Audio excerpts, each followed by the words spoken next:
प्यारे बच्चों, आज हम अध्याय 5 पर समांतर श्रेणी प्रश्नावली 5.1 के अंतर्गत दूसरा प्रश्न और तीसरा प्रश्न हल करेंगे। प्रश्न संख्या 2 है, दी हुई एपी के प्रथम 4 पद लिखिए जबकि प्रथम पद ए और सारवंतर डी निम्नलिखित है।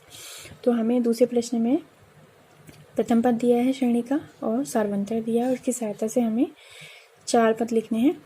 तो पहला पद तो हमारा प्रथम पद ही होता है, A1 इजिकल टू जो हमें दिया है ए, वही हमारा प्रथम पद है। फिर A2 को हम जो है सूत्र की भाषा में लिखते हैं A+D, यानी जब प्रथम पद में सारवंतर को जोड़ा जाता है तो हमें दूसरा पद प्राप्त होता है। तो हम A यानी 10 और D यानी 10 दोनों को जोड़ लेते हैं तो 10 + 10 हमें कितना मिल गया 20। फिर A3 हमारा तीसरा पद जो होता है सूत्र की भाषा में हम लिखते हैं A+2D। तो A+2D का मतलब A का मान रखेंगे 10 प्लस 2 × D का मान 10 रखेंगे। 10 दूनी 20, 20 और 10 30 हमें तीसरा पद प्राप्त हुआ। चौथा पद A4 है, A+3D। यहाँ पे आपने ध्यान रखना है कि जो भी आप पद जिस पद का मान ज्ञात करें, जैसे आप A4 का मान ज्ञात करें तो D के आगे उससे एक कम संख्या होती है। जैसे यहाँ 4 है A4 तो यहाँ D के आगे 3 लिखा है। जब आप A3 ज्ञात करें तो D के आगे 2 लिखा है। जब आप A2 ज्ञात करें तो D के आगे 1 है या कुछ भी नंबर नहीं है। तो ये ऑटोमेटिकली याद करने का छोटा सा तरीका है आपका। जब आपको याद ना आए कि D के आगे कौन सी संख्या हो तो सीधे आपने जो वही पद आप याद करें उससे एक कम यहाँ पे नंबर लिख लेना है। तो A+3D इजिकल टू यहाँ पे A की वैल्यू हो जाएगी 10 प्लस 3 × D की वैल्यू 10, तो 10 3 30 प्लस 10 यानी 40। तो इस प्रकार जो हमें AP के 4 पद प्राप्त होते हैं वो हैं 10, 20, 30 और 40। दूसरे प्रश्न में हमें A का मान दिया है -2 और D का मान दिया है 0। तो सारवंतर 0 है तो इससे इसका मतलब है कि आने वाले सारे पदों में D का मान 0 ही हम रखेंगे। तो A1 इजिकल टू पहला पद -2 हो गया, A2 इजिकल टू A+D होता है तो A का मान -2 रखा और D का मान हमने 0 रखा। तो -2 + 0 -2 ही हमें मिला। इससे आगे के पद भी जो है -2 ही हमें मिलेंगे क्योंकि जब D का मान 0 है तो फिर उससे गुणा करके जो 2D और 3D हैं वो भी हमारे 0 ही प्राप्त होंगे। तो A3 इजिकल टू A+2D है तो यहाँ पर हमने A का मान रखा है -2 प्लस 2 × D यानी 2 × 0 करेंगे तो ये हमें 0 ही प्राप्त होगा। तो सीधे हमें फिर से -2 प्राप्त हो जाएगा। इसी प्रकार चौथा पद भी हमें A+3D जो है -2 ही प्राप्त हो रहा है क्योंकि 3 से गुणा करके भी 0 की वैल्यू 0 ही आएगी। तो -2 का -2 हमें प्राप्त हो रहा है। तो इस प्रकार हमारी जो सीरीज़ है वो क्या है कि उसमें प्रत्येक पद -2 ही रहेगा क्योंकि सारवंतर क्या है 0। सारवंतर जो होता है वो क्या होता है, 2 पदों का अंतर होता है। तो चूंकि यहाँ किसी भी पद में कोई भी अंतर नहीं है तो हमारी जो सीरीज़ है उसके सारे पद समान है। फिर तीसरा प्रश्न है A इजिकल टू 4 और D इजिकल टू -3। तो A1 इजिकल टू जो हमें पहला पद दिया है 4 वही हो जाएगा।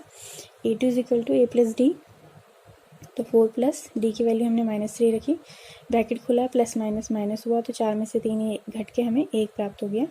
इसके बाद A3 हमारा A+2D होता है तो A की वैल्यू रखेंगे +2 × D की वैल्यू तो 4 प्लस माइनस माइनस हो गया यहाँ पे तो 2 3 6 आया माइनस का, तो 6 में से 4 घट के हमें -2 प्राप्त हुआ।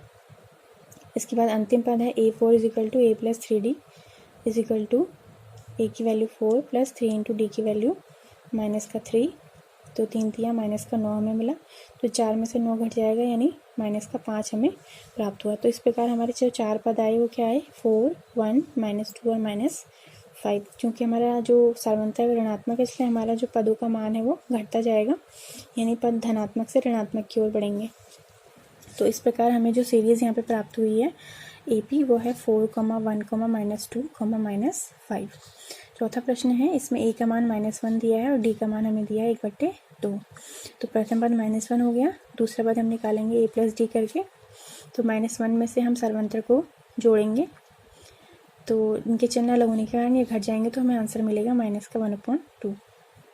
तीसरा पद है A+2D तो यहाँ -1 प्लस 2 × D की वैल्यू तो 2 से 2 हमारा कट जाएगा तो -1 और ये पीछे शेष रहा +1 तो 1 में से 1 कटा तो ये भी हमें कितना प्राप्त हो गया 0।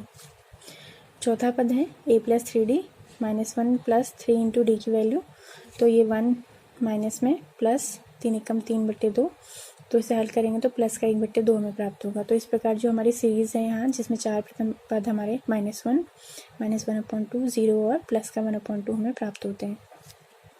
पांचवा प्रश्न है a इज इक्वल टू -1.25 और d इज इक्वल टू -0.25। तो प्रथम पद तो हमारा यही हो जाएगा। दूसरे पद के लिए हम इन दोनों को जोड़ेंगे, तो दोनों वैल्यूज़ माइनस में है, तो 1.25 में 0.25 जोड़ के आ जाएगा -1.50। तीसरे पद के लिए हम a + 2d करेंगे, यानी a लिखेंगे और d की वैल्यू को 2 से गुणा करेंगे, तो 25 दूनी 50 होता है, तो ये माइनस का 0.50 आ गया पीछे, और ये दोनों जोड़ के 1.25 और 0.50। अगर आपको दशमलव का जोड़ने में थोड़ी दिक्कत हो रही तो सीधे आप 125 में 50 जोड़ेंगे तो 175 आ जाता है, तो फिर दशमलव लगा लेंगे तो माइनस का 1.75 हमें प्राप्त हो जाएगा। a4 a + 3d होता है, तो इसमें हम d की वैल्यू को 3 से गुणा करेंगे और a की वैल्यू से जोड़ लेंगे, तो ये हमें प्राप्त होता है माइनस का 2.00। तो इस प्रकार इस सीरीज़ के हमें 4 पद प्राप्त हुए हैं, -1.25, -1.50, माइनस का 1.75 और माइनस का 2.00। अब तीसरे प्रश्न पर आते हैं। निम्नलिखित में से प्रत्येक AP के लिए प्रथम पद और सारवंतर लिखिए। तो अभी आपको इसमें क्या करना है, दूसरे प्रश्न का ठीक उल्टा करना है। दूसरे प्रश्न में आपको सारवंतर और प्रथम पद दिया था और आपको 4 पद लिखने थे, और यहाँ पर आपको 4 पद दिए हैं और इनकी सहायता से आपको प्रथम पद और सारवंतर लिखना है। तो प्रथम पद तो हम देखते पहचान लेते हैं। प्रथम पद हमारा a इज इक्वल टू क्या है 3, जो सबसे पहले लिखा हुआ नंबर है, और सारवंतर के लिए हम क्या करते हैं, दूसरे में से पहले पद को घटा देते हैं, तो यानी 1 में से हम 3 को घटा देंगे, तो हमें यहाँ पर प्राप्त हो जाएगा d की वैल्यू -2। दूसरे प्रश्न में प्रथम पद देखते ही लिख लेंगे माइनस का 5, और सारवंतर के लिए -1 में से हम -5 को घटा लेंगे, तो -1 माइनस प्लस का 5 और 5 में से 1 घटा तो 4 हमें प्राप्त हुआ। इसके बाद तीसरा प्रश्न है 1/3, 5/3, 9/3 और 13/3। तो प्रथम पद हमारा ये हो जाएगा 1/3। सारवंतर के लिए हम 5/3 में से 1/3 को घटा लेते हैं, तो चूंकि इनका हर समान है दोनों भिन्नों का, तो सीधे अंश घट जाएंगे, 5 में से 1 गया 4, तो सारवंतर हमें प्राप्त हुआ 4/3। फिर चौथा प्रश्न है 0.6, 1.7, 2.8 और 3.9। ये 4 हमें पद दिए हैं, तो प्रथम पद हमारा 0.6 हम नोट करेंगे, और सारवंतर के लिए 1.7 में से हमने 0.6 घटाया, तो हमें 1.1 प्राप्त हुआ।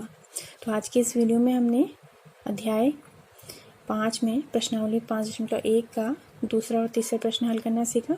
उम्मीद है आपको हल समझ में आए होंगे। मिलते हैं अगले वीडियो में।